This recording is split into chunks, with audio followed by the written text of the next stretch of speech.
Hello, I'm Andre Acha with Beatrice de Cruz, and this is The Faith Perspective here on Catholic SG Radio. Now, The Faith Perspective is a place and time where we have, of course, the opportunity to discuss trending issues and events happening in and around the church and, of course, in the world. Today, we bring you a new series featuring the Dicasteries of the Roman Curia. Now, earlier this year, we had the opportunity to meet some servants of God who are deeply involved in the work of the church through the Dicasteries. And we hope that this series helps you understand how the Catholic Church is governed and organized at the highest level. So to begin this series, you may ask, what is a dicastery? So let me tell you, a dicastery is a department or office within the Roman Curia, which assists the Pope in the exercise of his pastoral office for the good of the whole church.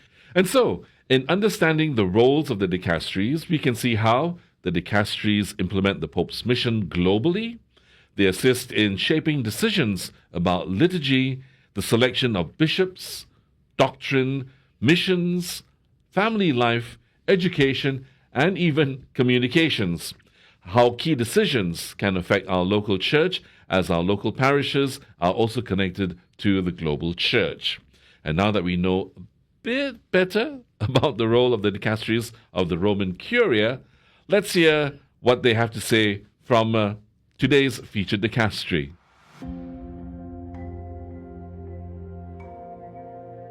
They say I have the longest name in the Roman Curia. Kodithuwakku, Kankanamalage, Indunil, Janakaratne. I come from Sri Lanka, and then I have been serving here since 2012. I was appointed by late Pope Benedict XVI. And before coming here, I was serving at the Pontifical Urban University close by. I was teaching there at the faculty of missiology. So, and then I started here as the undersecretary, and then 2019 Pope Francis appointed me as the secretary. And I come from Sri Lanka, and so for any vocation, and the foundation is laid in the family. So even for the priesthood, what you receive from your family, and then you live it later on in your life. So when it comes to priesthood, and I'm really grateful to my mother. She was a simple woman, but with a deep faith, and so she's the one who first influenced me she transmitted her deep faith with simple devotions in the family. And so that's how I got my faith. Even my mother was a Buddhist.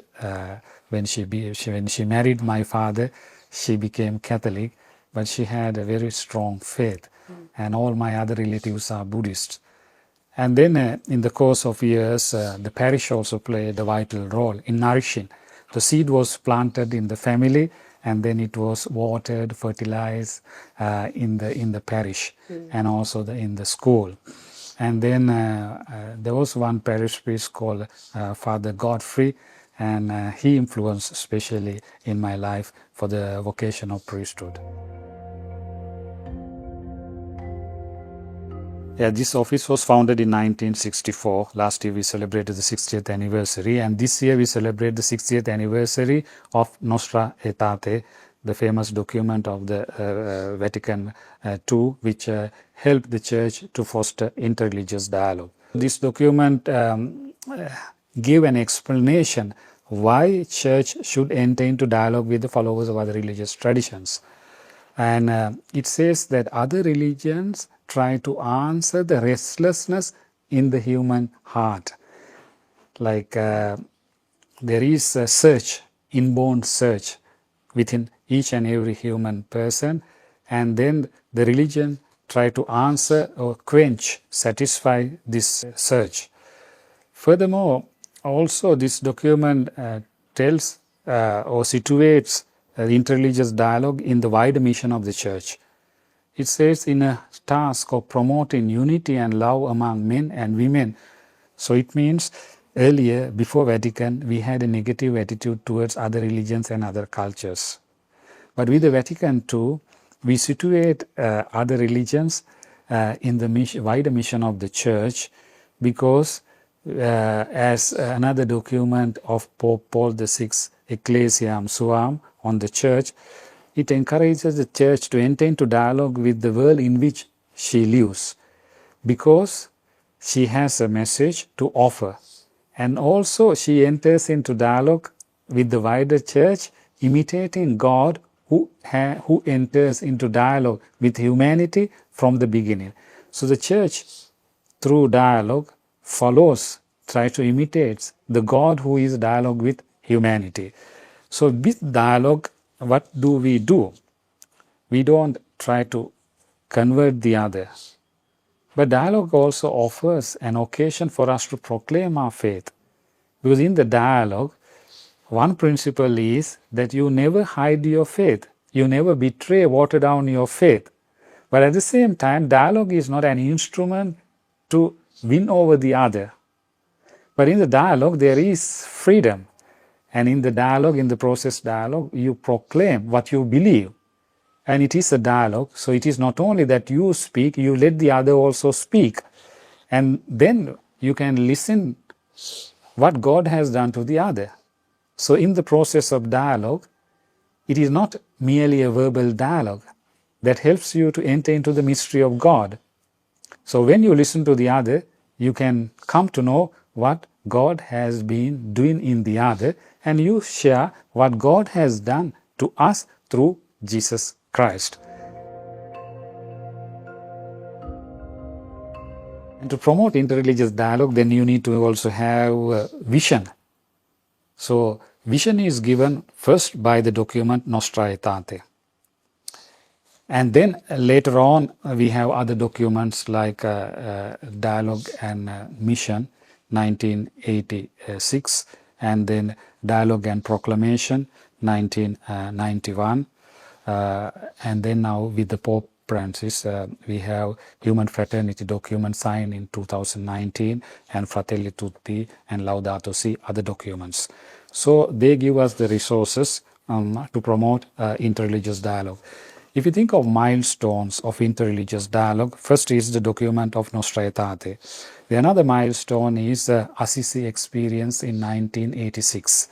Because during that time, when the world was threatened by war and conflict, Saint John Paul II invited all leaders of different religious traditions to Assisi to pray for peace.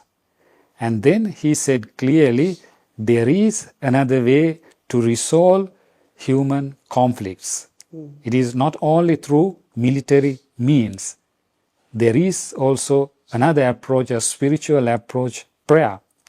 So that was a milestone also in interreligious dialogue, where which is continued now every year. There is this prayer for peace. Then the third milestone would be Human Fraternity document signed in 2019. Because as we all know, Pope Francis often says that Third World War is in pieces. And then he says we see the wounds everywhere. It is not only humanity is wounded, and there is also our common home, environment, nature is wounded. So on one hand, there is cry of the wounded humanity. On the other hand, there is the cry of the earth. And to answer to this situation, which affects everyone, it is not only for Christians or the followers of religious traditions, it affects the whole humanity. So tribalism is on the rise everywhere in the world. So we can also see religious fundamentalism, extremism, and also religious terrorism. And then as a solution to this, Pope promotes fraternity. What is fraternity? It's just the opposite. Fraternity is that you try to see the other as a brother and a sister. So you try to elevate your human consciousness to a higher level, which the religions in the past have done. And so this is a milestone in interreligious dialogue. There is a problem, and then through this dialogue, Pope together with the followers of other religious traditions, try to respond to this situation. Yeah. In the regional level, even in Asia, we have interreligious dialogue, bilateral dialogue.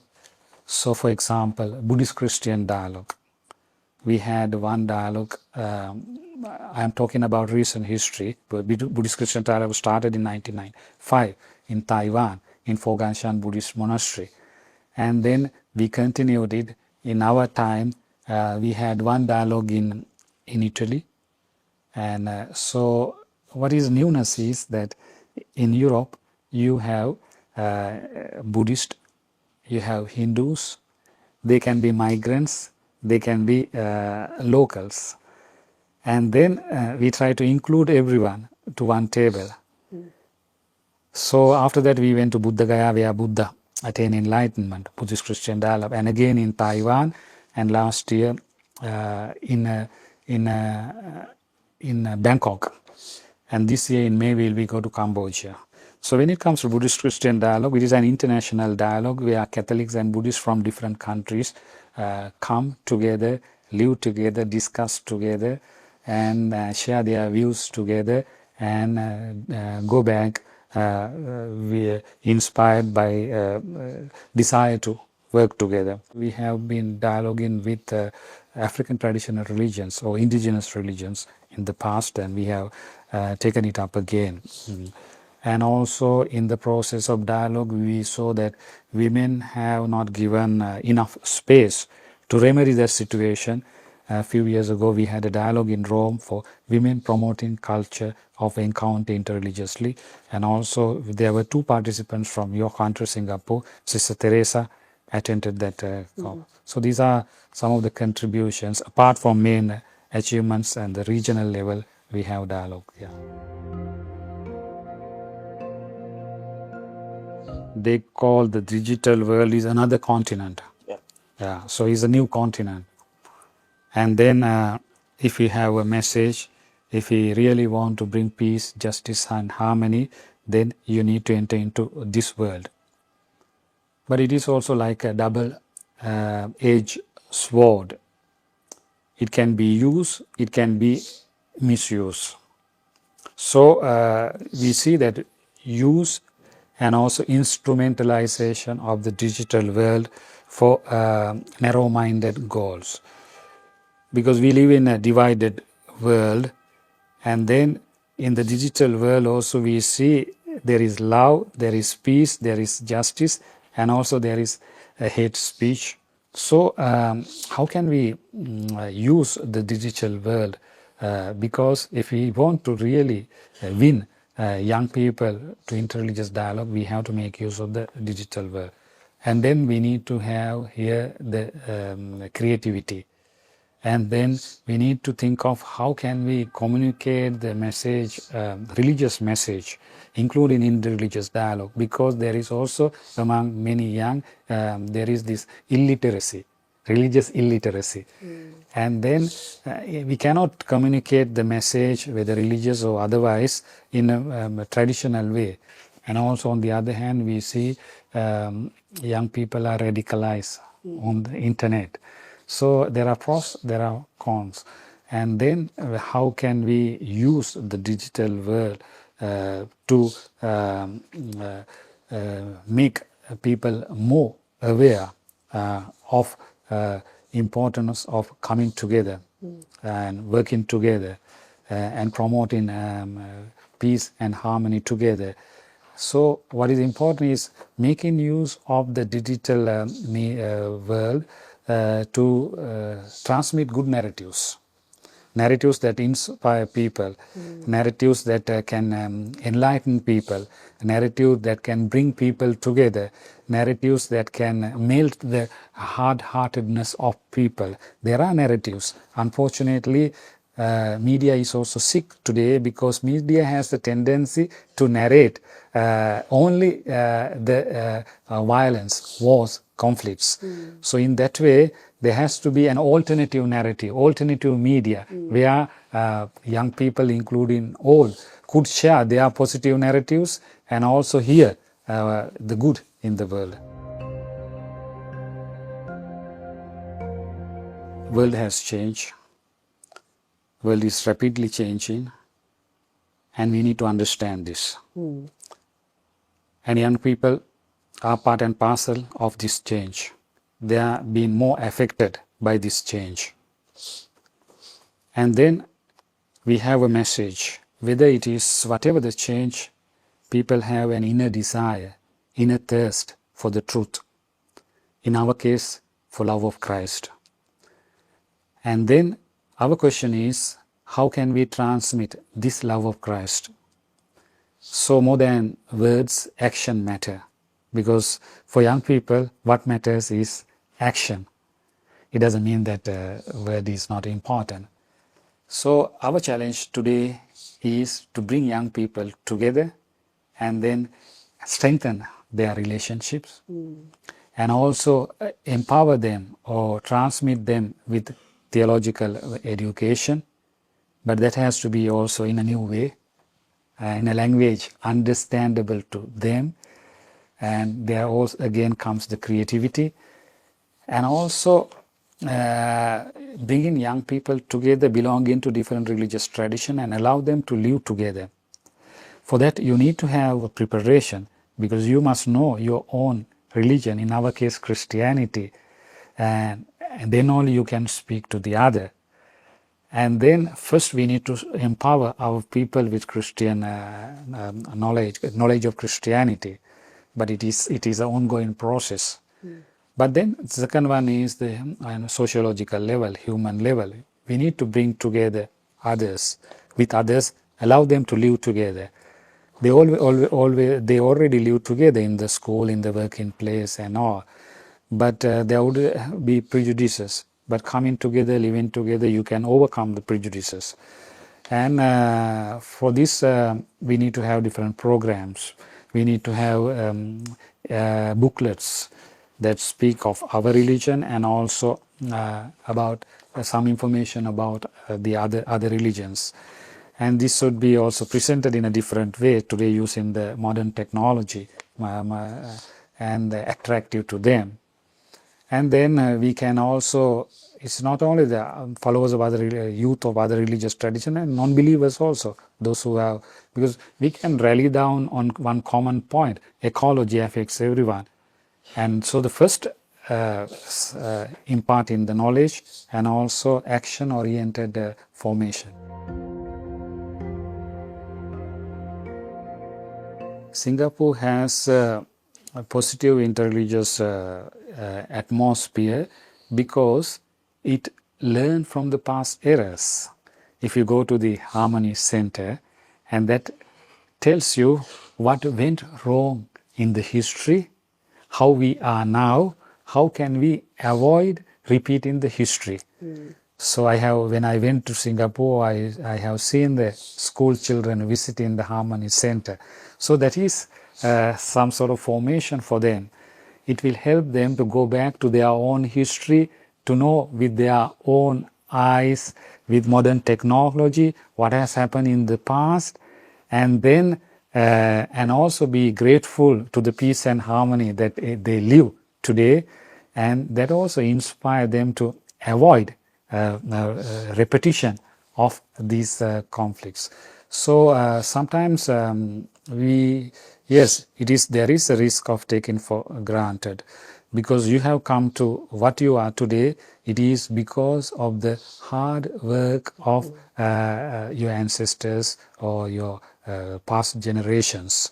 And so it is the responsibility of the present generation to preserve it and also to hand it over like a relay race to the next generation. And for that, already as mentioned, Harmony Center and other programs are there in your country. And not only the different religions come together and have common programs, but also there is also government is helping for them to come together. So there is this, what I saw there is they come together And also there is intellectually also they come together for common actions. They come together, moments of grief, moment of happiness. They come together, common celebration. So in that way, already there is friendship. But as I said, this has to be narrated to the others, because you are surrounded also by many threats, and we live in a world, globalized world. And even though we have a geographical background with today's social communication, everything comes in, everything goes out. So good can come in, evil can come in as well. So we need to read the signs of the time. We need to read what threats are there, could come from within and outside, and then accordingly take actions to overcome these challenges, and also to continue the peace and harmony that you enjoy at present in your country. So the mission of the church exists to continue the mission of Jesus Christ. And then Dicastery, from interreligious point of view, also continues the mission of Jesus Christ. So we share this wider mission of healing, justice, reconciliation, healing also not only from anthropological sense, but also from ecological sense. So our programs or our future mission is for this, bring harmony. Then we become bridges. We build bridges because we need to destroy the walls that have been built because of the conflicts. Walls are in the human heart that destroy relationships. Prejudices are there. And discrimination is there. And then we need to bring people together, build bridges. So dialogue, including interreligious dialogue, help us to bring people together, help them to talk together, and first to have an healing, and then work together for the wider humanity and for the safeguarding of the earth. So here I am reminded of Jesus Christ, the risen Lord. When the risen Lord, when he met his disciples, the first word he said was, "Peace be with you." And then he showed his wounds. He showed his wounds to his disciples to show them how I brought about peace. So disciples were also hiding in fear. They were confused. It's like today's world. And here Jesus appears and gives them a message of peace, that is peace, shalom, which means not merely peace, it's forgiveness, reconciliation, coming together. It's a new beginning, new renewal. And then he sends his disciples also, as the Father sent me, I send you. And he sends them as saying, peace be with you. So he says twice, peace be with you.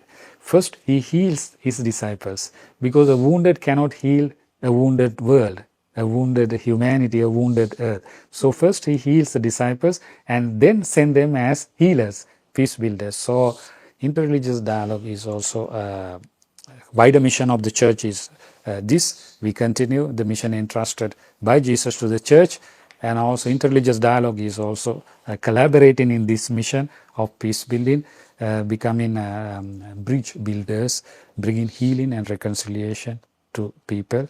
And this is what Pope Francis is trying to do through his teachings and through his actions. When he visited Singapore also, he communicated this message, especially to the young people.